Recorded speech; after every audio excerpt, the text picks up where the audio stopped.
చేసిన అది చెప్పండి సార్ అన్ని తర్వాత సార్ ఇంకా ఇవాళ ఈ రాష్ట్రంలో అనేక బిల్స్ పెండింగ్లో ఉన్నాయి సార్. ఒక కొత్త పథకం స్టార్ట్ కాలేదు సార్. ఈ ప్రభుత్వం సార్ మాట్లాడేయండి సార్. ఈ ప్రభుత్వం నేను అడుగుతున్నా సార్ క్వశ్చన్. ఈ ప్రభుత్వం ఇచ్చినటువంటి 6 గ్యారెంటీలు 13 హామీల విషయంలో కూడా వైఫల్యం చెందినారు సార్.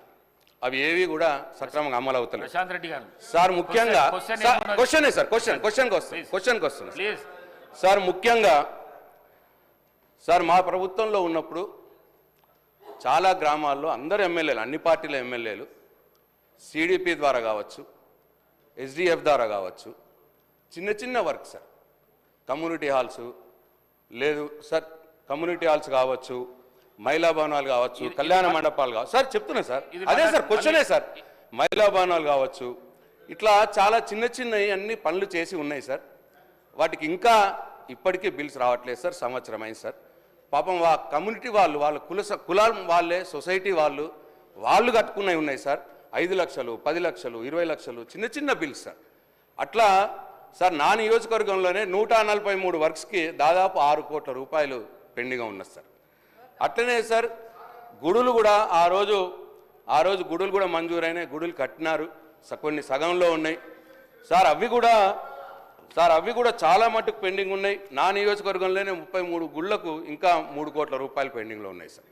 అంటే నేను ఇవన్నీ ఎందుకు చెప్తున్నా అంటే సార్ 10 క్వశ్చన్లు కంప్లీట్ 10 క్వశ్చన్ కాదు సార్, సేమ్ వర్క్సే సార్. ఇవి బిల్స్ వర్క్ సార్. బిల్స్ మీదనే సార్ మాట్లాడుతున్నా నేను. అప్పులు, ఆదాయము, చెల్లింపుల మీదనే మాట్లాడుతున్నా సార్ నేను. సార్ అట్లనే సార్ మన ఊరి మన బడి కింద సార్ ఆ రోజు స్కూల్ ఎస్ఎంసీ కమిటీస్లో ఉంటారు, స్కూల్ మేనేజ్మెంట్ కమిటీలు పనిచేసినాయి సార్. పాపం విద్యా కమిటీలు సార్, అది కాంట్రాక్టర్లు కూడా కాదు సార్ వాళ్ళు. అవి కూడా మొత్తం పెండింగ్ ఉన్నాయి సార్. బిల్స్ ఒక్కటి కూడా ఇవ్వట్లేదు సార్. ఇట్లా సార్ అందరు ఎమ్మెల్యేలకు సంబంధించిన విషయం ఇది. మీకు కూడా అడుగుతున్నారు గ్రామాల్లో ఎక్కడికి పోయినా కానీ సార్. ఇన్ని 1,27,000 కోట్ల రూపాయలు అప్పు చేసినా, సంవత్సరం ఆదాయం వచ్చినా మళ్ళీకి చిన్న చిన్న బిల్స్ ఎందుకు చేయట్లేదు? డబ్బులు ఎటుపోతున్నాయి? ఈ బిల్స్, చిన్న చిన్న బిల్స్ అన్నీ కూడా ఈ కుల సంఘాలు కావచ్చు, టెంపుల్స్ కావచ్చు, అట్లనే మహిళా భవనాలు కావచ్చు, ఇవన్నీ ఏవైతే ఉన్నాయో సార్ ఇవన్నీ తొందరలోనే చెల్లించాలని ఎప్పటిలోపా చెల్లిస్తారో నేను మీ ద్వారా ఫైనాన్స్ మినిస్టర్ గారిని చెప్పాలని చెప్పి నేను మనం చేస్తున్నా సార్. డిప్యూటీ సీఎం గారు, గౌరవ డిప్యూటీ సీఎం గారు. అధ్యక్ష, గౌరవ సభ్యులు సాధ్యమైనంత వరకు సభను తప్పుదోవ పట్టించడం కోసమే ప్రయత్నం చేస్తూ ఉన్నారు. పదే సరే హరీష్ రావు గారు చెప్పారంటే రాజకీయం కోసం చెప్తా ఉన్నారు అనుకోవచ్చు. మరి ఆయన వారి వెనక ఉన్నటువంటి అంతకుముందు మంత్రిగా, లెజిస్లేటివ్ అఫైర్స్ మంత్రిగా చేశారు. వారైతే సత్యదూరమైన మాట్లాడరని నేను అనుకున్నాను. కానీ వారు కూడా అట్లాగే చెప్తా ఉన్నారు. అధ్యక్ష, చాలా పెండింగ్లు ఉన్నాయి. మీరు 1,00,000 కోట్లు అప్పు చేశారు, మీరు 1,00,000 కోట్లు అప్పు చేసి బిల్లులు క్లియర్ చేయట్లేదు అని అంటున్నారు. 1,00,000 కోట్లు మేము చేయలేని చెప్పేదేనండి అండి. మీ మీద గౌరవంతోనే చెప్తా ఉన్నాను. మీరు అడిగారు కాబట్టి అన్నీ చెప్తాను, లేకపోతే చెప్పేవాడిని కూడా. 1,00,000 కోట్లు మేము చేయలేదు అధ్యక్ష. మళ్ళీ ఒకసారి చెప్తా ఉన్నాను క్లియర్గా. 52,000 కోట్లు మాత్రమే ఈ ప్రభుత్వం అప్పు చేసింది. దాంట్లో 66,000 కోట్లు వీరు చేసిన అప్పు వడ్డీ కట్టడానికే తీర్చాం అధ్యక్ష.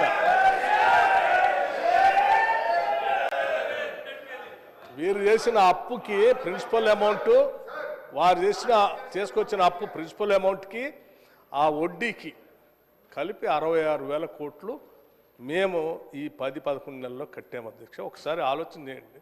ఈ రాష్ట్ర విభజన జరిగినప్పుడు సంవత్సరం మొత్తానికి అప్పులు, ప్రిన్సిపల్ అమౌంట్, లేకపోతే ఇంట్రెస్ట్ అన్నీ కలిపి సంవత్సరం మొత్తానికి 6,400 కోట్లే ఎంత ఉండే కట్టడానికి. అటువంటిది ఈ 11 నెలల్లో ఈ 10 ఏళ్ళు వీళ్ళు పరిపాలన వలన సంవత్సరానికి 6,400 కోట్లు కట్టేదాన్ని మేము 66,000 కోట్లు బ్యాంకులు కట్టాల్సిన పరిస్థితి దుస్థితి తీసుకొచ్చారు అధ్యక్ష. వీళ్ళు మళ్ళీ ఇప్పుడు నీ సూత్రాలు మాట్లాడుతూ ఉన్నారు అధ్యక్ష. ఏం చేయాలా? ఇంకా ఇన్ని సత్యదూరమైన మాటలు మాట్లాడితే ఎట్లా? ఇంకో మాట చెప్తా ఉన్నారు అధ్యక్ష. చాలా బిల్లులు పెండింగ్ ఉన్నాయి. ఎస్, బిల్లులు ఎవరు పెండింగ్ పెట్టిపోయారు అధ్యక్ష? ఒకటా రెండా అధ్యక్ష? 40,000 కోట్ల రూపాయలు, 40,000 కోట్ల రూపాయలు పెండింగ్ పెట్టిపోతే మీరు తెచ్చిన అప్పులకి వడ్డీ అసలు 66,000 కోట్లు ఆ అప్పుకి డబ్బులు కడుతూ మీరు ఈ పెట్టిపోయిన 40,000 కోట్ల బిల్లులు పెండింగ్ కూడా డబ్బులు కట్టుకుంటూ వస్తూ ఉన్నాం. అర్థమైంది. ఆ అప్పు వడ్డీ 66,000 కోట్లు ఆడగట్టాము. ఇక్కడ అధ్యక్ష ఈ 66,000 కోట్లు ఆడ బ్యాంక్ కడుతూనే వీళ్ళు పెండింగ్ పెట్టిన 40,000 కోట్ల బకాయిలు పెండింగ్ బిల్స్ ఉన్నాయి. వాటికి ఇప్పటికీ 14,000 కోట్ల రూపాయలు ఆ బిల్లులు కూడా తీర్చుకుంటూ వస్తున్నాం ఒకదాని తర్వాత. 40,000 కోట్ల నుంచి 28,000 కోట్లు తీసుకొచ్చాం దాన్ని. మీరు 10 ఏళ్ళు మొరగబెట్టిపోతే 11 నెలల్లో మేమంత క్లియర్ చేసుకుంటూ వస్తూ ఉన్నాం. ఇది ఎవరైనా రాష్ట్ర ప్రయోజనాల గురించి ఆలోచన చేసేవాళ్ళు ఎవడైనా ఆలోచన చేస్తున్నారు అధ్యక్ష. అట్లాగే అధ్యక్ష